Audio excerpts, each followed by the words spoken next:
I was broke. I had $5 in my bank account with a 2-year-old child going to college at the time. Once I figured out where I was going and owned who I was and stopped trying to be somebody I wasn't, I'm telling you, things opened up. Today we are outside of the studio and we are here with Candice Luter. And Candice, I heard that you won an award. I did. I was the grand prize winner for 2021 for the Etsy Design Awards. That's amazing. Yeah, I was just as shocked as you were. I was. These are a couple pieces that we were prototyping out. These are actually the first prototype pieces. And now this is being picked up by West Elm in another month. So yeah, who are you and how did you get started? That's a good question. So, you know, I always creative when I was a child. I was in business development and sales managing for airlines over in Europe. Collins. Yes. Yep. Okay. Mm-hmm. I just took the leap of faith and decided to leave there after 8 years and go to a design firm and do sales there. But really, it allowed me to be around really cool designers and to better understand color theory and furniture and things like that. You know, when pandemic hit, I got the call from my design firm that, you know, we're going to have to let you go. And so, you know, again, it's okay, how can I use the two hands that God gave me? I've already got this side business, you know, trying to hustle this stuff, but I wouldn't have done any of those things. I wouldn't have entered the Etsy contest had I lost that sense of security. And so it really allowed me to get kicked out of the nest. So this goes along with the installations. We get a lot of requests for big pieces, statement pieces to either hang from the ceiling or to swag on the wall. And one of my stylists here is great at macrame. And so together we've been coming up with different knot styles and things. But on Etsy, I had submitted some fiber work one time. I had submitted some mirrors. And actually the mirror that won was sort of an accidental product where I was running through a lot of scratched mirrors through our production line, and I thought, I wonder what would happen if I covered this scratch up with some texture. And so I did that because I'm a big fan of waste not, want not, and I think it comes from my days of being a single mom. I didn't have a lot of money and resources, so I was literally at the design firm grabbing things out of the dumpster that they were throwing away, like old fabric swatches. You know, I was saving it, and people after a while were like, oh, there's some table legs, I bet Candice can use that. And so I think it just comes from my years of there's still something left in this. And so I like to use what I have, and if I come up against an obstacle, how can I use it as an opportunity to make something better? And so me covering up that mirror with texture ended up being the grand prize winner and was one of the hottest things that we sell like today. So it was the business, I say, was a happy accident. You know, the product was a happy accident, but I don't really believe in accidents. I think it was just... It was a plan. We know. Yeah. And so it's just been amazing watching it unfold. This is such a great tip, I think, for people as they're developing a product and a product line is it's not necessarily just reinventing the wheel every time. Sometimes it's making a better, more refined wheel. And so originally people thought of us as having these fringe mirrors with a silky fringe. Well, now I'm reinterpreting fringe and I'm using brass chains. And so this is something that I'm super excited about. We're getting ready to launch this with Bloomingdale's. So what made you put stuff on Etsy? Again, I felt like it was one of those I had nothing to lose. People have been telling me about Etsy for a while, but honestly, by the time I jumped on the bandwagon, I thought, the market's so flooded. Everybody has on Etsy now, you know, but I just made everything made to order. So I thought if I get it, I get it. If I don't, I don't. And so I started to get orders and I was doing all this stuff out of my house. And then I'm like, oh crap, you know? So I'm like dyeing things in my kitchen and making products on the floor, you know, in my house. And after a while I looked around and there was just piles and orders. On any given week, I had like 30 to 40 orders just sitting around. This is another new piece that we're getting ready to launch. This is oversized rings that I have then applied this fiber texture. 2019 is really when I started my Etsy business. And then from there, in 2021 is when we had the award. I just found out today is Candice's birthday, so happy birthday. Thank you.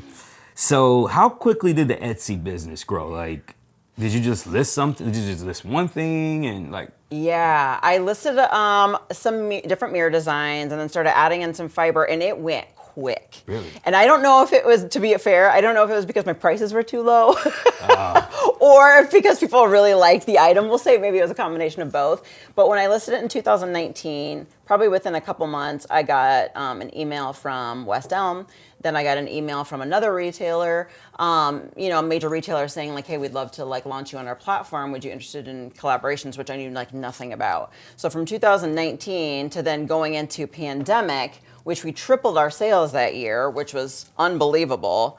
I quickly was like, I need help.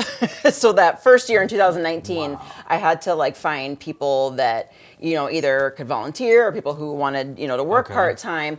And then it just scaled from there. I would say my first year on Etsy, I sold about $70,000. And then that next year, first year by myself, $70,000 in sales. And then that next year in pandemic, we like hit $200,000. It was incredible. I knew he was doing it, but I didn't know he was doing it. It was tough. So on Etsy, you're not selling brands, right? So how do people find you? Right. So it's without going into too much detail, there are ways that when you put something out there, you can list like hashtags and the way that you put certain keywords in your subject title. So for example, I wouldn't put like modern mirror, or something like that. I might put like modern mirror, tinted mirror, half circle mirror, like in the title of the product, because in that way it picks up with like the algorithms, right? Now Etsy has definitely come a long way since I've been there for a couple of years, and I've had wonderful opportunities to get inside Etsy and to work with a lot of those people. They now have Etsy University where you can learn different things. They have such a huge support system to make to help you become successful. Really? Of course, yes, it comes down to photographs and descriptions, your level of customer service and things like that. But I can understand how intimidating it can be to put yourself out there, because it kind of feels like you're waiting to be picked for the kickball team, right? Because the first couple, the first like month or so, I wasn't getting like any sales, and I immediately was like, okay, is my pricing too high? Is my product terrible? You start to second guess yourself. But once you kind of understand little tips and tricks that you can do, as well as you can also do some paid advertising on there. I think it definitely helped to start getting a little bit more traction that way, just to kind of get your feet wet, and then you just kind of adjust and figure things out from there. It's interesting how God works, because I remember the West Elm in Des Moines, they would show like local artists and things like that, and I kind of had approached them like, hey, I'm a local artist. I don't know if you'd be interested in also like carrying my stuff in your store. And I had gotten a no at the time, and I felt so hurt about that. And then months later to get an email from West Elm saying, hey, we'd love to carry your stuff, but we don't want you at a local store. We want to put you on the website so everybody can see you. I mean, it was just like, right? I'm like, okay, all right. Everything happens for a reason, and a no isn't necessarily a no. It could just be like, not right now. My mom made this for me, which was one of the tags from one of the products that I made for Black History Month for Target. And so she kind of framed that for me, which was very, very cool. So I designed several pieces for them, and there was probably about 3 or 4 that were physically in 855 stores, and then the rest were online. And from what I understand, it went extremely well. I think everything either sold out or darn near sold out, so that was great.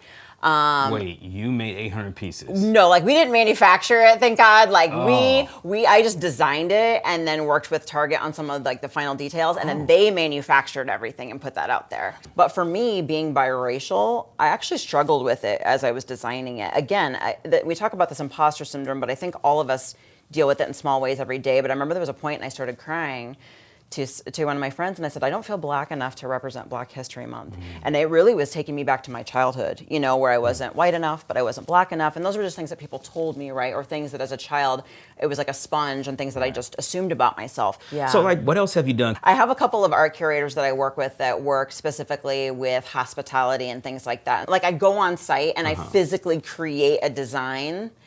On site for them. So I flew down to Georgia and did a Hotel Indigo and did a rope installation behind a reception wall, and then did a dividing wall on site. I'm getting ready to do one for LAX, airport, and to do a custom piece, for there. And so it's just been incredible. Do you have a product that like sells the most? Yeah, I usually say custom mirrors because, again, that's not what I intended to do, but that seems to be the thing that's taking off and resonating with people. And again, it's all based around that one design that got me the award, and it's just taken off from there. How much is that mirror? So our standard glissando mirror sells for $680 for a 30-inch mirror. Yes. So imagine at one time we were shipping like 40 to 50 out of a week. It was nuts. It was nuts, yeah. So if a person is like a great designer, they're already doing this in life, and then they want to bring their space their work onto the Etsy space, can they be okay knowing that there's somebody out there I can just put a $600 mirror up, or do I have to work my way there? Do I have to make a name for myself? Nope, throw it out there. Really? Yeah, at this point, people aren't necessarily looking for the traction. They're looking for the aesthetics, you know, the look of it, maybe even potentially the price point of it. But I think people are looking for custom. They're looking to curate something. And I feel like I find more people that are looking to invest in quality products. Because when you think of Etsy, you think of like, okay, you know, they're just makers, right? There's just crafts, you know, but there's artisans on there. Okay. And so it's a great platform where designers, architects, retailers are looking for the next thing. They're looking for those creative people. Yeah. So I would say you have nothing to lose. Throw something out there and see what happens, honestly. Thank you so much for stopping by my space. You guys are welcome anytime. It's been so much fun.